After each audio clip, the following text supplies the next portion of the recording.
platform, News9 Plus. Let's start with what's making news. Over a month after Hamas's surprise attack on Israel led to the deadliest war in the region, the Palestinian group's chief Ismail Haniyeh said the two sides are closing in on a truce. News agency AFP quotes Hamas sources to confirm the group's agreement on deal terms, primary among which is the release of hostages. Between 50 to 100 Israeli civilian and foreign nationals taken hostage by Hamas would be released, but not military personnel. In return, nearly 300 Palestinians, including women and children, would be released from Israeli jails. The deal, as per reports, also calls for a 5-day truce, which includes a ceasefire and limited Israeli air operations over southern Gaza. The deal is being brokered by Qatar, where Hamas has a political office.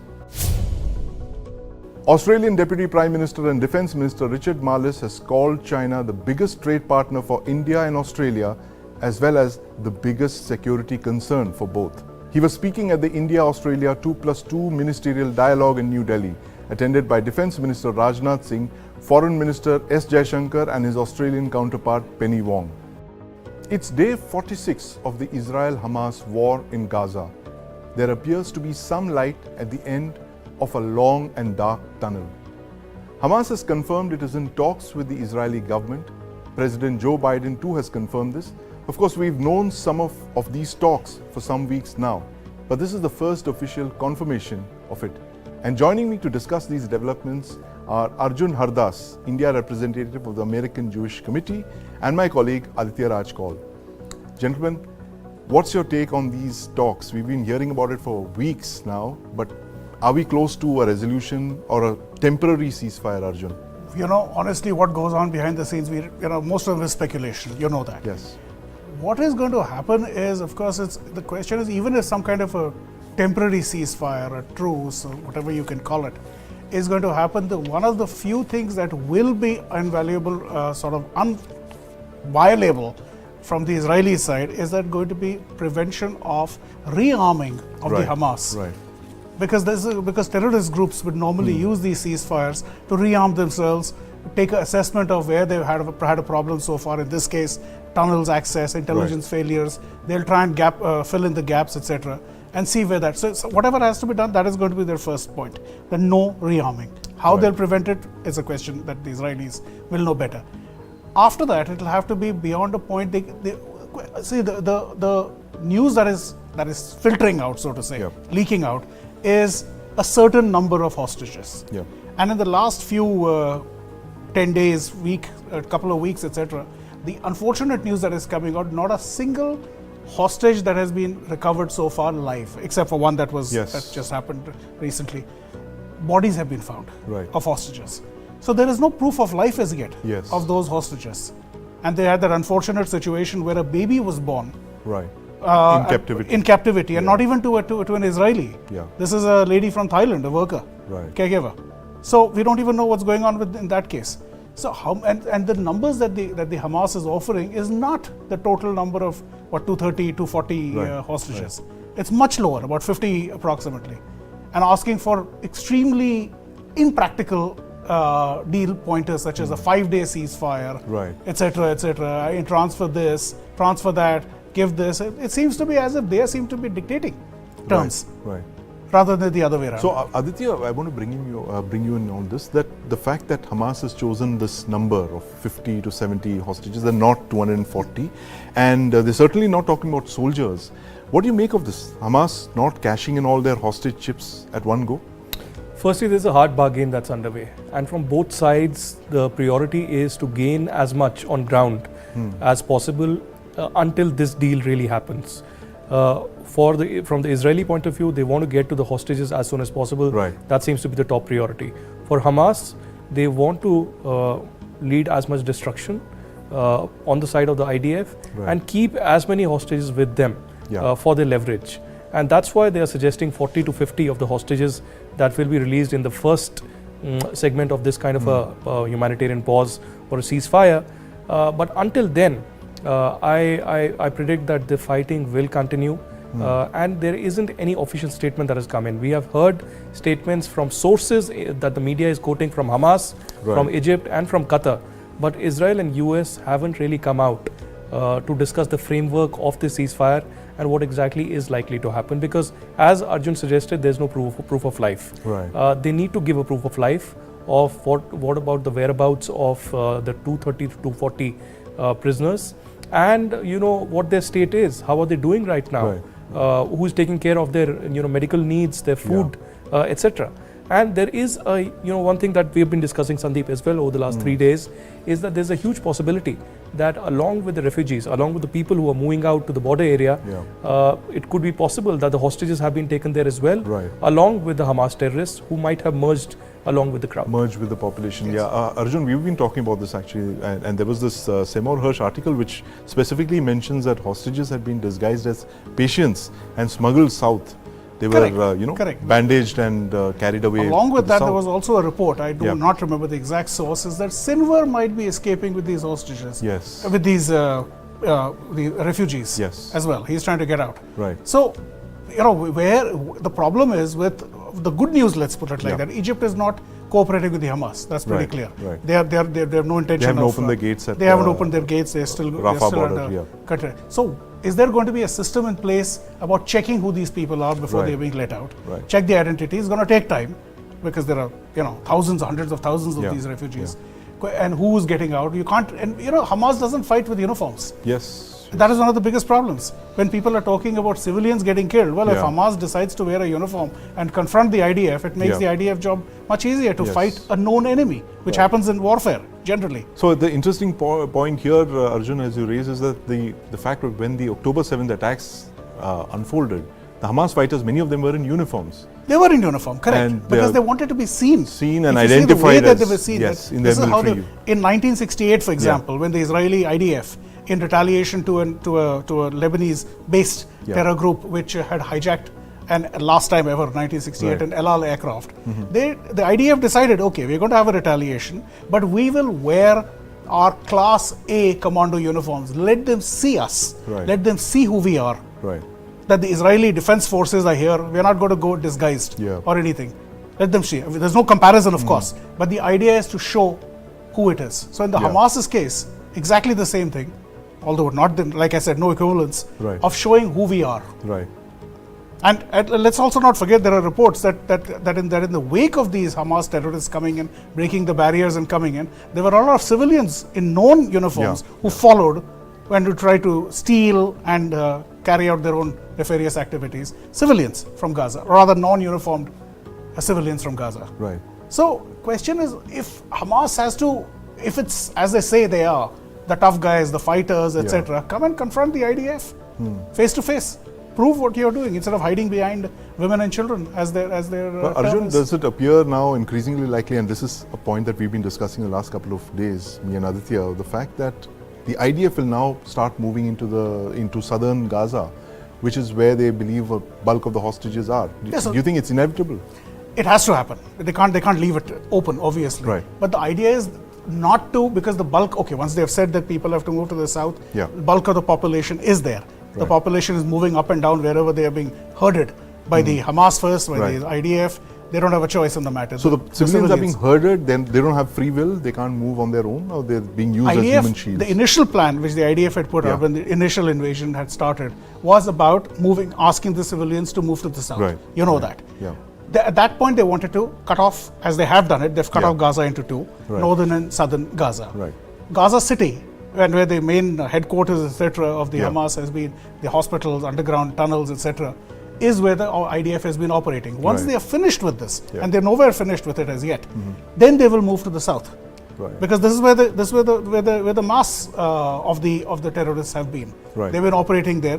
Look, they do have intelligence. The Israelis are not stupid in that way. That they know that they're not doing it randomly. They know where these people are. They know what is happening. The hostages are the problem. Where have they been moved? Because if they carry out bombings according to intelligence, according to current intelligence, but what they don't know is where the hostages are being kept. So they can carpet bomb the let's say tunnels and kill the terrorists there, but we don't know if there are hostages being kept there. Right. So they have to be careful about that. In fact, my News9 colleague Neha Khanna spoke with the Israeli government spokesperson Elon Levy on the possibility of this war entering southern Gaza. Let's listen to what he had to say. You know, it's a reminder of one of the reasons why in this war we have to destroy Hamas We have to remove Hamas from power, because it wasn't just the October 7th massacre. It wasn't just that brutal, sadistic massacre of 1,200 people on October 7th. It has been nearly 20 years that Hamas has been terrorizing the people of Israel with rocket fire whenever they want, pressing a button and sending millions of Israelis into rocket shelter. And it's that reign of terror that we're going to end. Well, that has got to be scary, and we're glad that you're safe. 10,000 rockets have been fired at Tel Aviv since the 7th of October. Typically, at the whole of Israel from Gaza. At all of Israel. Typically, how often does this happen in a single day when you have to run into a bomb shelter? There have been days where we've had to run a few times into bomb shelters. At the moment, because the Israeli army has taken over Gaza City, we've pushed the Palestinian terrorists south in the Gaza Strip, and that means that most of their 75-kilometer rockets, Tel Aviv is no longer in range. But we know that they've spent years preparing for this war, with so much Iranian money that has been poured into Hamas's war machine instead of civilian needs inside Gaza. So they're prepared, and they have very long-range rockets that can be fired at us at any hour they want. And that's what we're determined to end, so that they can terrorize our people no longer. You know, in every round of conflict with Hamas, Israel says there is no country in the world that would tolerate terrorists being able to fire rockets at its cities. And every conflict ends with a ceasefire, and then 6 months later, a year later, Hamas starts shooting rockets. No, enough is enough. This time it ends. This time the war will end with Hamas and the Gaza Strip no longer able to pose a security threat to the people of Israel. So strong words from the Israeli government spokesperson there, Aditya. They're not turning back on the clock. They're not going back to what the situation was like pre-October 7th. So break it down for us, Aditya, what you just heard. Is this going to be the official line that the government of Israel is hell-bent on demolishing Hamas? Absolutely. I mean, no two words about it. The question right now for the Israeli government is to eliminate Hamas completely, to annihilate them completely. And as they said, that even if a ceasefire happens, they do not want a possibility that they can regroup or rearm themselves. Not just militarily, the IDF and the intelligence agencies that are working, but diplomatically as well. Israel is now responding to the comments and the diplomatic actions of different countries. For instance, South Africa, which had actually called back its envoy. Now, Israel has also called back their envoy from South Africa for consultations, and this is in response to the actions that have taken place.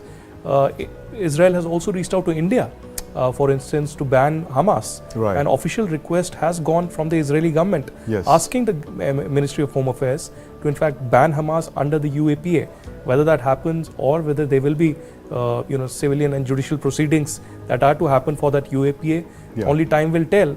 But to perhaps appease India to an extent before the 26/11 15th anniversary. You have a news break here, Aditya, on 26/11. Just let us know what it is. They have banned, the Israelis have now banned officially Lashkar-e-Toiba, which was the mastermind of the Mumbai 26/11 attacks. And this is a big development coming just days before the 15th anniversary of 26/11 attacks. How the Indian government responds to it, we'll have to wait. For so far, we haven't heard from the MEA or the PMO. But the statement that we've received from the Israeli embassy in New Delhi clearly says that without a request from New Delhi, unilaterally Israel has done this, and Israel believes that they have to condemn terror and stand with India against terrorism. And Lashkar-e-Toiba, as we all know, is centered in Pakistan. Its chief, Hafiz Saeed, has been responsible for a lot of terror attacks that have taken place on Indian soil, particularly in the Indian Union Territory of Jammu and Kashmir.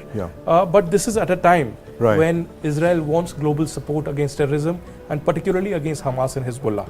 So Arjun, this is quid pro quo for an Indian banning of the Hamas or declaring Hamas a global terrorist organization? It seems like this, but in view of what's happening in the last month or so. But I did know a little bit in advance about a month and a half, 2 months ago, that there was a plan. Of course, the plan was that it had to go through the cabinet, and would the government of Israel be persuaded, etc. That was not yet known. So this is pre-October 7th? This is pre-October 7th. That they did know that this was a plan, they wanted to do this. Because remember, the Lashkar-e-Toiba, while of course, as Aditya quite rightly said, has been targeting Indian targets mostly, but 26/11 also involved Jewish and Israelis victims.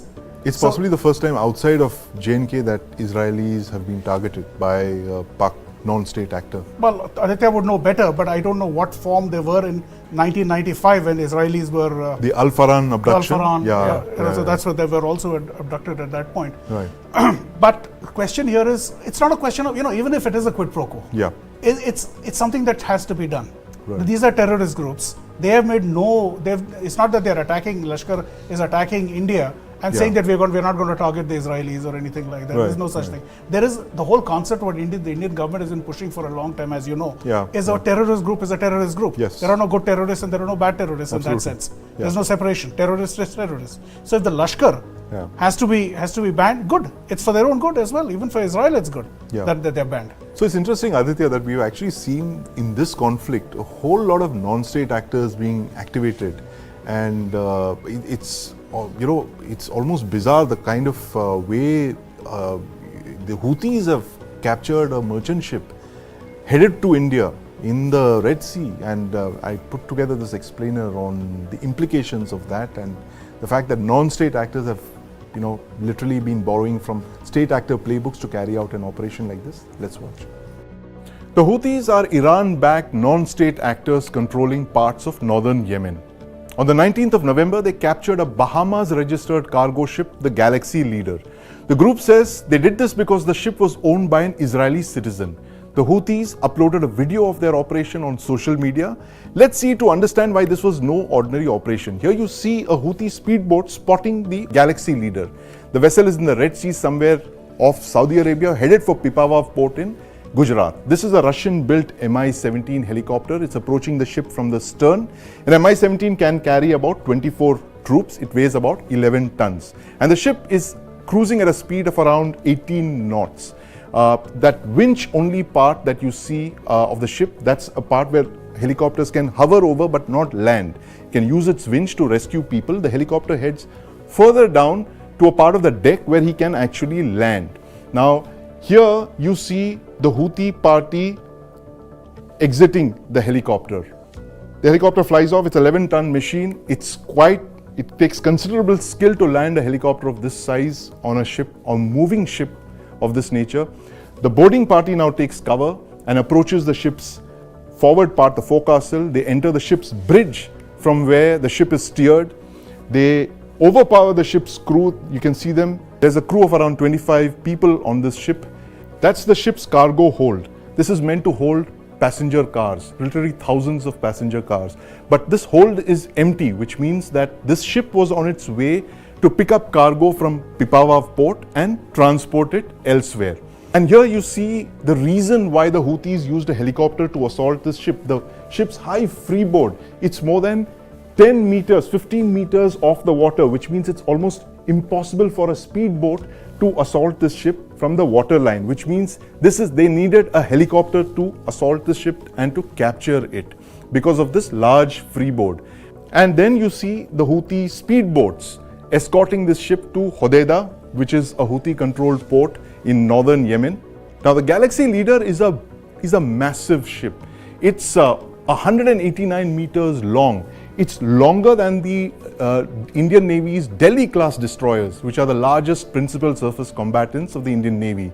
The Galaxy Leader displaces over 48,000 tons, which is more than the displacement of the Indian Navy's largest ship, the aircraft carrier, the INS Vikrant. It's possibly one of the largest vessels to be hijacked in recent times.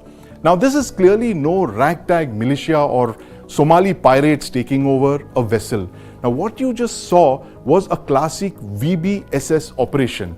Now, a VBSS operation is a visit, board, search and seizure operation. This is the kind that state actors normally do. Law enforcement agencies and even India's marine commandos use VBSS to intercept vessels. And it takes exceptional training to mount a Heliborne operation to target a moving ship out at sea, commandeer it and bring it back to one of your own ports. Now, the Houthis clearly have access to vessel ownership, ship manifests, but also the ability to target individual ships and hold them hostage.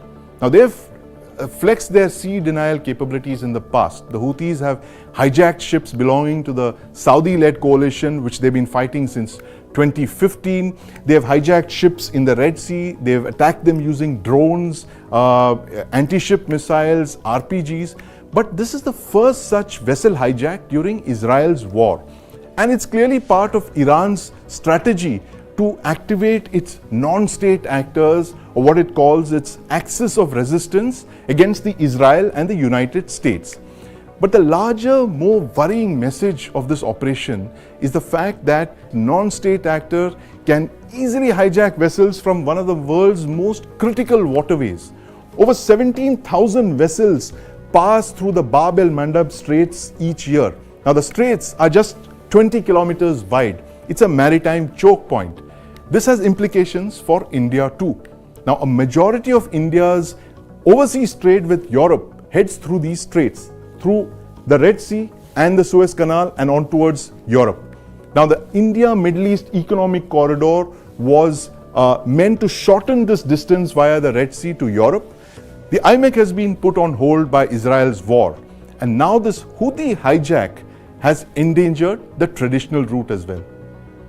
So Arjun, has Iran completely exposed all its cards now? All its non-state actors are active and Israel and the US are fighting a 360-degree war. Well, what is pretty clear is that Israel and the United States are pretty distracted. Rather, the United States is pretty distracted with the war in Ukraine, with what's going on in Israel, China, which they've just had an agreement with. If you can bring in fiction into this, if you read Tom Clancy books, this is pretty much a playbook from there, where you've got one large country which sends out its proxies to fight for it. And you know what I'm referring to. And here it seems to be repeating this some kind of thing. One thing I'll bring in is the choke points of this region, which of course you're familiar with, the Bab el-Mandab Straits, which you will talk about, and the Straits of Hormuz are the critical choke points. And this is where Iranian proxies are operating. And if you take, when you mentioned the non-state actor, here you got an oddity, where you got the third category, which is a non-state actor which has got a state. Which has a state, right. More or less, which is what Houthis. And their In fact, let's look at this map. You're just talking about it, Arjun. You have the Arabian Peninsula there. You have the Bab el-Mandab there, which is one of the most important choke points west of the Malacca Straits. And you have the Persian Gulf there, of course, where more than 80% of the world's oil flows. So you have Iran sitting there at the mouth of the Persian Gulf. You have Iranian-backed Houthis there at the Bab el-Mandab, which is another important thing for us, especially because of all our European trade flows there. And of course, you have Hezbollah there in Lebanon with access to the Mediterranean Sea. And not just that, but with the Hezbollah, literally southern Lebanon, which Hezbollah controls, how far is that from Haifa port itself? Hardly, 100 kilometers plus? at best. So there are the three choke points, and not very far from Egypt either, the Suez Canal. So this is where they are, and they are testing the waters right now to see where they will be pushed back, and this is a distraction, a massive distraction. Now, also when you spoke about when you spoke about this, when you showed your story about the capture, the hijacking of the ship. Of course, the whole thing was that it's partially owned by an Israeli. There are no Israelis on board the ship at all.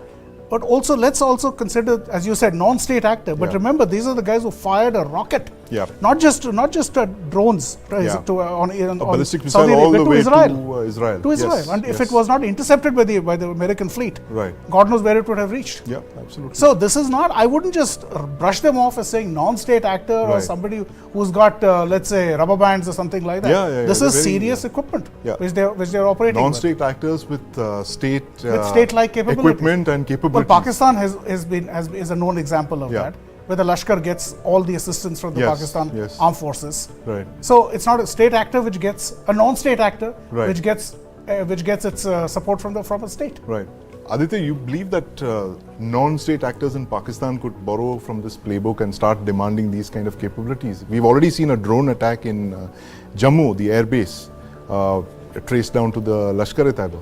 Increasingly, we've seen strategy of these terror groups changing. In fact, both the ISI and these terror groups taking away things from the playbook of these rebels or Houthis, Hezbollah and others. Right. As you rightly pointed out, one of the drone attacks, in fact twice, at the Jammu airport, led to a frenzy.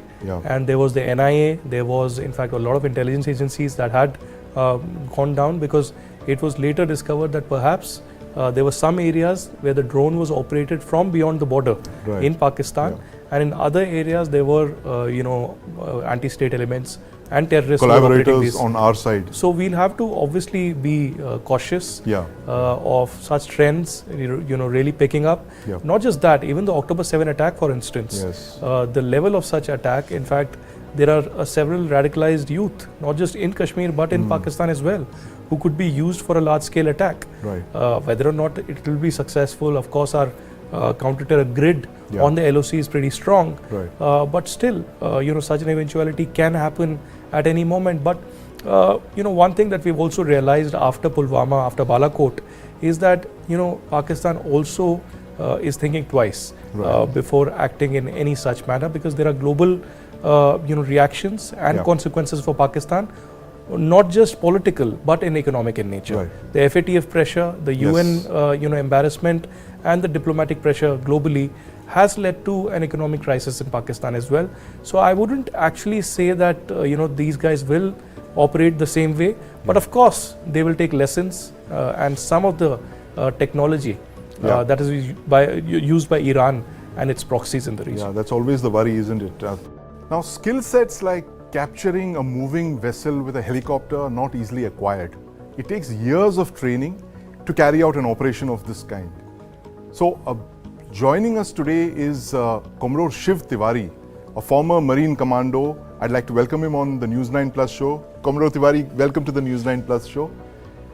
Thank you, Sandeep. Thank you so much. Doing me the honor of inviting me to your show. Could you describe to us the significance of what we just saw there?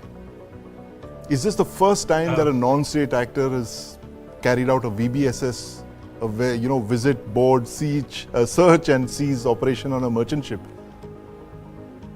Sandeep, coming from a maritime special operations background, firstly, I want to just, before we come to that, like to highlight, to say that, people like us can say that we saw it coming. Basically because, the difference between land and the maritime space is something which we need to understand. Our comfort zones lie on land. We are land lovers. And, we tend to sort of avoid what is not comfortable to us, that is the maritime space. But the complexities there are enormous. And what is finally warfighting? Warfighting is about, getting the adversary unaware, getting, him out of his comfort zones and carrying out an operation at the least cost. So, I would say that this was a classic exploitation of the sea to initiate an operation where you could, attract media attention and get the world to sort of, hear you out. So to follow it up, when you say VBSS, so VBSS basically is visit, board, search and siege operations, which carried out by patrolling forces of a particular country. A lot of activities happen at sea, from drug trafficking to human trafficking, arms smuggling, of course reaching out to maritime terrorism. So basically, I would classify this as a classic offensive boarding operations, and commandeering a ship. Piracy, basically, to put it in simple terms. Well, piracy by definition of IMO may have a little, difference as compared to maritime terrorism. So here is where we need to sort of, when you were mentioning non-state actors, what I like to also flag here is that a question to all of us is that, is the line between state and non-state actors really diminishing, where do you draw this line? And like you rightly pointed out, capabilities to do such an operation are not run-of-the-mill capabilities. What we saw today, firstly, you need assets, you need skills, you need training, you need to have a tactical understanding, you need, air crew which is qualified to land helicopters on moving ships. You need specially Heliborne trained special forces type of training. You need planning, you need rehearsals. So is it just that, overnight you can get something like this? Those operators, Commodore Tiwari, that you saw, I mean, did it occur to you that they would have probably rehearsed this several times over, the confidence with which they were moving around on the deck and, disembarking from the helicopter? Did they strike you as trained operators? 100%. I would absolutely support that in saying that you do not just take off from a helipad and then just land on a ship and then carry out this operation. It requires a lot of training and rehearsals before you can achieve that. And that's where comes the question of state and non-state capabilities today, which are kind of merging. So it's open to us to discuss and debate as to how these have been acquired. Right.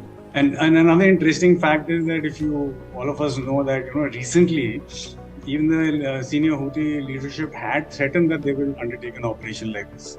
So that means when you threaten, you know of your capabilities, right? Right.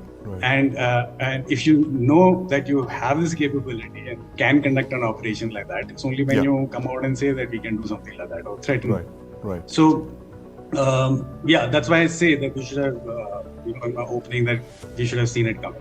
Yeah, absolutely. And in fact, the Houthis have been carrying out such attacks against the Saudi coalition over the last couple of years, using drones and suicide boats and such things as we've seen. But Commodore Tiwari, what is the import for a country like India, which is distant, which is removed from this battleground, but is affected by it because a majority of our commerce, our sea lanes of communication, it's a Bab el Mandab, is very, very important to our traffic that flows to Europe. How do we respond to a situation like this? Interesting fact about Bab al Mandab is, by the very name in Arabic means gates of tears. Right. The area is, of course, the name came because of erstwhile seafarers had a great challenge in navigation, navigating through those straits. And that's why the gates of tears. Right. But what I wanted to just put across is saying that is that space, which is very strategic to all of us, especially India, going to be exploited and new connotation of gates of tears for all the maritime forces in terms of now security and not navigation. Right. So having said that, yes, India has a very, very legitimate and a very critical sort of strategic interest in that area. And this is well known to all of us here. And I'm certain the Indian Navy has its plans in place, it has its capabilities in place, its contingencies and SOPs in place. So as and when anything is required, we need to address it. I'm sure we have the full capability to take on operations here. Right. So again, states are signatories to various international conventions, and therefore that gives an overarching sort of umbrella to operate within. Whilst when we talk about non-state actors or groups like the Houthis, when you're not signatory to any of these conventions, then any soft target, as was chosen in this case, becomes a legitimate target for whatever you would like to do. And the implications of maritime operations of this nature, of the kind that we've seen with the capability that was deployed, it's important to also note that, the maritime space where the flagship may be of a different country, the ownership may be of a different country, the crew may be of a variety of countries. A small incident like this, a soft target like this, can have immense ramifications globally. And also we need to look at the escalatory profile of an operation like this. Right. So in the overall context of this, it's a very interesting operation which they have undertaken. I would say, and especially like you pointed out earlier, the use of Heliborne forces. That's, to the best of my knowledge, I think it's a new one. That's a new one, and that adds to the problems of the gates of tears, as you so correctly mentioned. Commodore Tiwari, thank you very much for your insights. Arjun, Aditya, great speaking with you as always. From one trouble spot, we move on to another. This one is on India's borders. Myanmar's military junta is facing the combined assault of the Brotherhood Alliance, an alliance comprising rebel factions in Myanmar. These rebels have launched what they're calling Operation 1027 to overthrow the junta. News9 Plus's Deepak Badana has this story on this brewing crisis. On October 27, 2023, the world awakened to a new crisis. A new turn in a 70 years old civil war. One that has grave implications not just for India, but also regional stability in Southeast Asia. Today, News9 looks at the mayhem in Myanmar.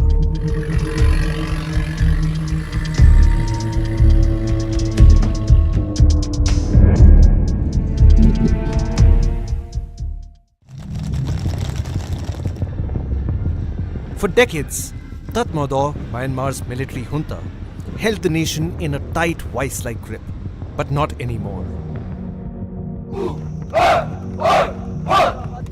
Myanmar is undergoing a seismic shift as a coalition of ethnic rebel groups known as the Three Brotherhood Alliance launched Operation 1027. A series of coordinated offensives challenging the military junta's rule.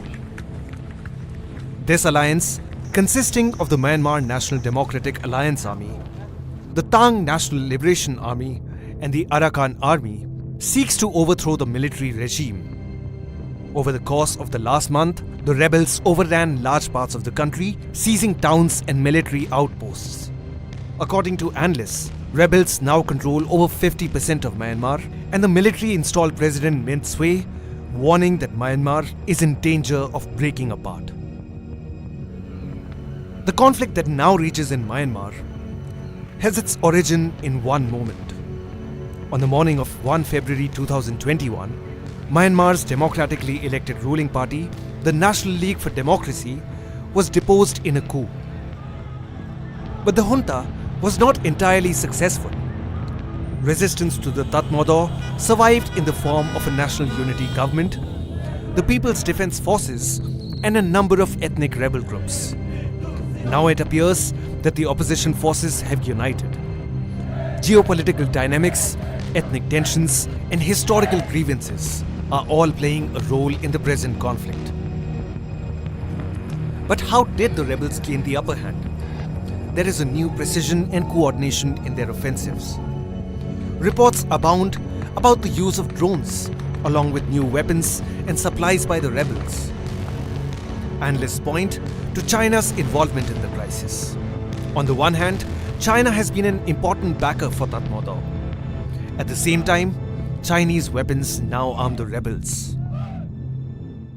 It's the influx of thousands of Myanmarese refugees, including government soldiers, we should be worried about. From tense borders, we look at the boundaryless internet. The honey trap is among the oldest tricks in the espionage handbook. Social media has made it far easier for spies to lure government officials and extract secrets from them. We'll leave you with this documentary on Pakistan's honey trap machine that entraps gullible Indian officials and why we must worry. Thank you for watching. I recently received a friend request from Mahira Sharma. Now, we seem to have a lot of friends in common on social media, particularly from the military veterans community. But something about her didn't quite add up. So we decided to investigate. Now, honey traps as an espionage tool are nothing new. They've been around for centuries. But Pakistan's ISI, their spy agency, has been perfecting honey traps in the virtual space. Our story takes you inside Pakistan's honey trap machine.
He thought he could outlast us.